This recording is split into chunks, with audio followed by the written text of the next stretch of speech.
I walked into the living room with Alex, a man I had been secretly seeing for a few months. Daniel, my husband, was sitting on the couch, absorbed in a TV show. His face lit up with a smile when he saw me, but it quickly faded when he noticed Alex standing beside me. "Daniel, we need to talk," I said, my voice trembling slightly. Daniel turned off the TV and looked at me, confusion spreading across his face. "This is Alex," I continued, pointing to him. "He wants you to share me with him, and we can't say no." Daniel's face drained of color. He didn't respond. He just stood up abruptly and walked out of the room without saying a word. The sound of the toilet flushing echoed in the silence that followed, leaving Alex and me standing there, unsure of what would happen next. Alex shrugged, his calm demeanor betraying no concern. We stood there awkwardly, time stretching on, thickening the tension in the air. I nervously glanced at the closed door, waiting for Daniel to return. What would he say?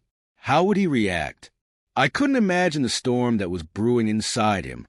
After what felt like an eternity, I heard footsteps approaching. Daniel walked back into the room, his expression unreadable. He was holding something, a small silver keychain that caught the light as it swung from his fingers. "What's that?" I asked, hesitantly, my voice barely a whisper. Daniel remained composed, his gaze steady. "This," he said calmly, "is the key to a new beginning." His words hung in the air, heavy with meaning I couldn't fully understand. Alex shifted uneasily next to me, sensing the seriousness of the moment. Daniel continued, his voice steady but laced with quiet anger. "You bring another man into our home, into our marriage, and expect me to accept this?" I swallowed hard, feeling guilt and fear knotting in my chest. "Daniel, He cut me off sharply, his tone cold. "You made your choice," he interrupted. "Now you both face the consequences." He turned and walked away, leaving Alex and me stunned and unsure of what would happen next. A few minutes later, Daniel returned with a small box in his hand, the box where we kept our wedding rings. My heart sank when I saw it. He opened it slowly, revealing its empty interior. "I flushed our wedding rings down the toilet," he said, his voice calm but filled with restrained emotion. "I guess we won't be needing them anymore." Shock and disbelief washed over me. The weight of his actions hit me like a punch. I exchanged a glance with Alex, who stood awkwardly, unsure how to react. Daniel placed the empty box on the table with deliberate care and returned to the couch. His posture was relaxed, but his eyes burned with a new intensity one had never seen before. The room fell silent, broken only by the distant hum of appliances and the ticking of a clock. I struggled to find words to make sense of the turmoil inside me. "Daniel, why?" I asked, my voice trembling. Daniel's voice cut through the silence, sharp and full of hurt. "Because you brought another man into our marriage, into our home, and expected everything to remain the same." His words hit me like a painful reminder of the choices I had made and their consequences.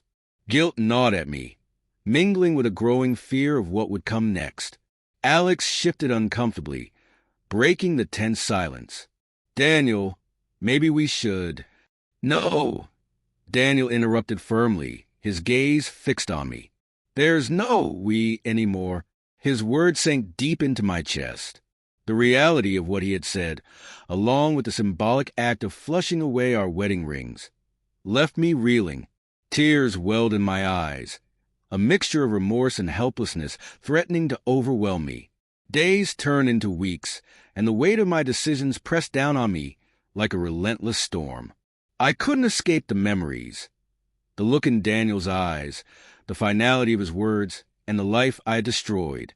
My nights were sleepless, plagued by dreams of what could have been if I had chosen differently. Alex had tried to be supportive in the beginning, but as the days passed, his presence became less frequent. He avoided conversations about the past and offered hollow reassurances that we'd figure things out. Deep down, I knew he was slipping away, just as everything else in my life had. One night, as we sat in the dim light of my apartment, Alex finally broke the silence. "I don't think I can do this anymore," he said, his voice heavy with exhaustion. His words were a dagger to my already fractured heart. "What do you mean?" I asked, my voice trembling. He looked at me with a mixture of pity and regret. "This," he said softly, "it's too much. I thought we could make it work, but it's falling apart. You're not the same person anymore, and honestly, neither am I." Tears welled in my eyes as I realized he was right. The foundation of our relationship had been built on lies and betrayal. It was no surprise it couldn't withstand the weight of reality. Alex stood, avoiding my gaze as he gathered his things. "I'm sorry," he said softly, his voice cracking. "I hope you find peace, but I can't be part of this anymore." And just like that, he was gone. Alex's departure left a hollow ache in my chest that I couldn't feel, no matter how hard I tried. I was utterly alone, left to grapple with the aftermath of my choices. My apartment became a prison, filled with echoes of regret and memories of a life I could no longer claim. Supervised visits with my children were a cruel reminder of what I'd lost. Each time I saw them, their innocent faces lit up with joy, but the confusion in their eyes was unmistakable. They didn't understand why Mommy couldn't be with them all the time. Their questions tore through me, leaving me struggling for answers that wouldn't deepen their pain. "Why can't you stay, Mommy?" my youngest asked during one visit, clutching a stuffed animal tightly to her chest. I forced a smile, hiding the tears that threatened to spill.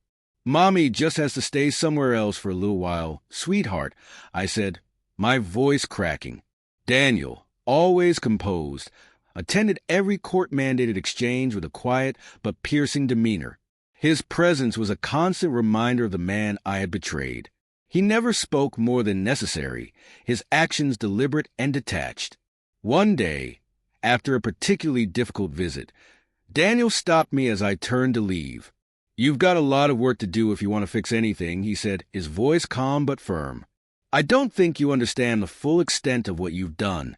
I wanted to respond, to defend myself, but the weight of his words silenced me. Deep down, I knew he was right.